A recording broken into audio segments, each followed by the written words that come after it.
òde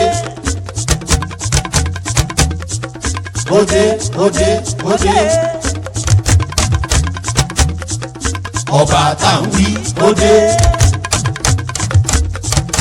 ọba tá ń retí rẹ̀ òde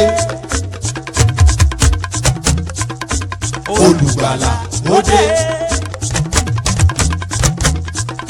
aláàfin ọ̀run òde.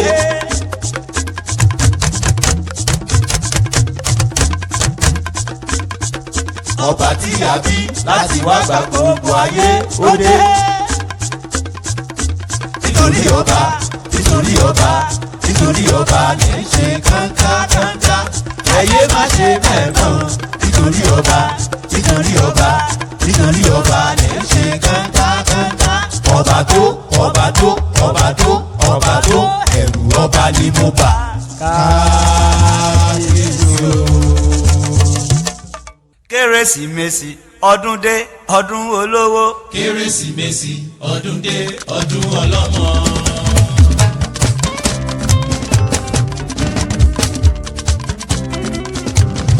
kérésìmesì ọdún dé ọdún olówó. kérésìmesì ọdún dé ọdún ọlọ́mọ. àbí olùgbàlà kan fún wa. àbí àtibí. àbí olùgbàlà kan fún wa. àtibí Jésù Kristi. ní ìlú Bẹ́tílẹ́hẹ́mù. ẹni tí ó jọba ayé ayérayé. àwọn amòye mẹ́ta wá láti mú ẹ̀bùn àfọ̀bà tàbí fún wa o tàbí fún wa. kérésìmesì ọdún títí tó ti dé ọdún olówó ọdún ọlọ́mọ ni. kérésìmesì ọdún dé ọdún olówó. kérésìmesì ọdún dé ọdún ọlọ́mọ. kérésìmesì ọdún dé ọdún olówó. kérésìmesì ọdún dé ọdún ọlọ́mọ. àbí olùgbàlà kan fún wa. àtibí. àbí olùgbàlà kan fún wa. níbo la bí sí ní ìlú Bẹ́tílẹ́hẹ́mù. ẹni tí ó jọba ayé ayérayé. àwọn amòye mẹ́ta wá láti mú ẹ̀bùn àfọ̀bà tàbí fún wa. ọba titun tàbí ìsáyà tiwa. ìwé Jòhánù yìí orí kẹta ẹsẹ̀ ìkẹrìndínlógún wípé ọlọ́run fẹ́ aráyé tó bẹ̀ gẹ́gẹ́. fi ọmọ bíbí rẹ̀ kan ṣoṣo fún wa. bí ẹnikẹ́ni tí ó bá gba Jésù yìí gbọ́ kó má bàa ṣe. ó má bá a ṣùgbọ́n ó lè ní ìyè ayérayé ayérayé. ìwé Jòhánù yìí orí kẹta ẹsẹ̀ ìkẹrìndínlógún wípé ọlọ́run fẹ́ aráyé tó bẹ̀ gẹ́gẹ́. ó fi ọmọ bíbí rẹ̀ kan ṣoṣo fún wa.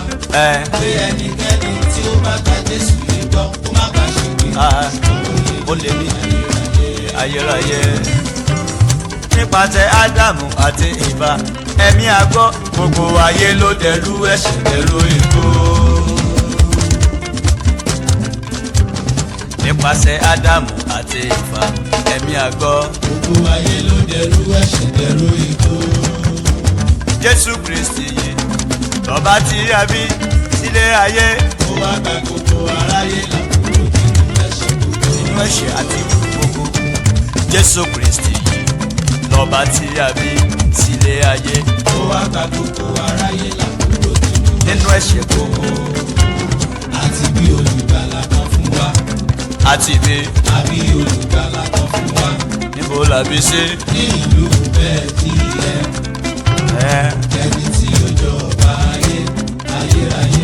àwọn amòye mẹ́ta wá láti ọba tàbí fún wa. kásì kábíyèsí f'Ẹlẹ́dùmarè ọba tá a bí sáyé.